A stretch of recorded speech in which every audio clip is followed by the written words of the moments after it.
Assalamualaikum warahmatullahi wabarakatuh. Di sini saya Ratu Aligina Salma dari kelas 11 4. Di sini saya mau menambahkan nilai ulangan AS sejarah. Sebelumnya apa sih yang mau saya bahas? Yang mau saya bahas itu adalah munculnya partai politik yang ada di Indonesia atau Nusantara pada masa penjajahan Belanda. Nah, di sini tuh saya mau membahas ada 3 partai. Yang pertama Partai Budi Utomo, kedua Sarekat Dagang Islam atau Sarekat Islam. Yang ketiga itu ada yang namanya Indis Partij. Sebelumnya partai politik itu tuh muncul akibat dari politik etis atau politik balas budi yang diberikan Belanda kepada Indonesia. Belanda Nusantara. Di situ tuh ada namanya edukasi, transmigrasi, dan irigasi. Nah, di antara edukasi ini itu kan ada pendidikan. Di situ para pribumi kan sekolah. Nah, dari situ mereka tuh sadar kalau misalnya negara mereka itu sedang dijajah. Nah, maka pada itu muncullah partai-partai politik akibat dampak penjajahan. Di situ tuh saya menjelaskan tentang apa itu Budi Utomo. Budi Utomo itu adalah organisasi yang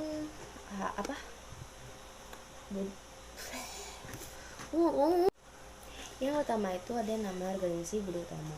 Nah, organisasi Budi Utomo ini tuh didirikan pada 20 Mei 1908, di mana 20 Mei ini tuh diucap sebagai hari pembangkitan nasional oleh Soekarno.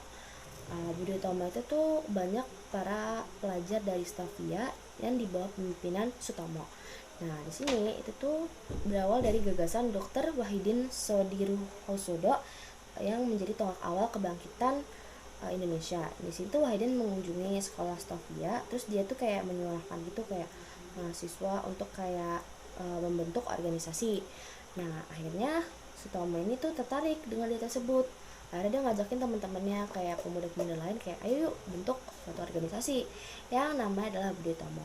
Nah, Budi Utomo ini tuh fokus kepada bidang pendidikan dan bidang kebudayaan. Nah, dari situ tuh kenapa itu dijadiin hari kebangkitan nasional, sedangkan Budi Utomo itu tuh ada setelah Sarekat Islam kan. Nah, itu tuh karena ya mereka ini fokusnya lebih ke arah mencerdaskan bangsa dan juga lebih ke arah kebudayaan kan. Sedangkan kalau Sarekat Islam itu tuh lebih ke arah politik. Makanya Soekarno memilih Budi Utomo sebagai hari kebangkitan nasional untuk memperingati gitu. Yang kedua ada Sarekat Islam. Sebelumnya Sarekat Islam itu namanya adalah Sarekat Dagang Islam, dimana dulu tuh mereka cuma ya udah fokus untuk dagang yang dagang sama untuk kayak menyaingi, waktu itu kan ada timur asing Cina, kayak untuk menyaingi para anggota dagang dari timur asing gitu kan. Nah, akhirnya berubah menjadi Sarekat Islam di bawah pimpinan Hos Cokro Aminoto. Kenapa berubah? Mungkin karena mereka ini tuh pengen berada di banyak bidang gitu loh, nggak hanya cuma di bidang perekonomian, tapi mungkin di bidang politik. Nah, mereka ini tuh yang tadinya untuk dagang sekarang tuh lebih ke arah politik. Jadi tuh akhirnya terpecahlah SI itu tuh menjadi 2 bagian. Yang pertama adalah SI merah dan SI putih. SI putih itu lebih fokus pada Islam, kayak berideologi ke Islam gitu, tentang agama yang dipimpin oleh Mas Cokro Aminoto. Sedangkan SI merah itu tuh lebih fokus ke arah komunisme, dimana itu tuh di berideologi ya tadi komunis yang dipimpin oleh Sudarso dan siapa Semaun kalau nggak salah. Yang ketiga ada Indis Partij atau IP. Nah, Indis Partij ini yang seperti kita ketahui ada 3 serangkai yang paling ditakutin sama kolonial Belanda saat itu. Yang pertama itu ada Dost Dekker, yang kedua ada Cipto Mangunkusumo, yang ketiga ada Ki Hajar Dewantara. Mereka ini tuh yang paling menggebu-gebu banget gitu.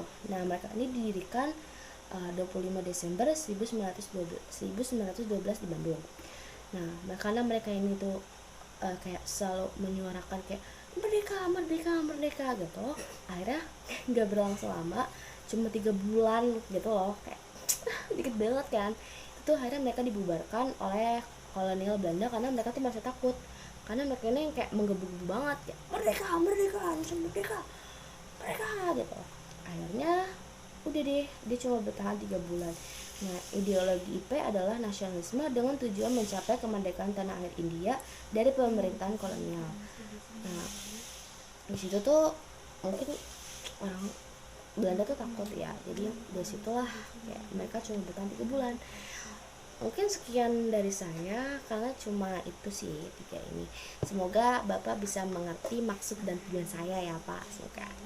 Nah ini bikin video yang mendadak, jadi terima kasih.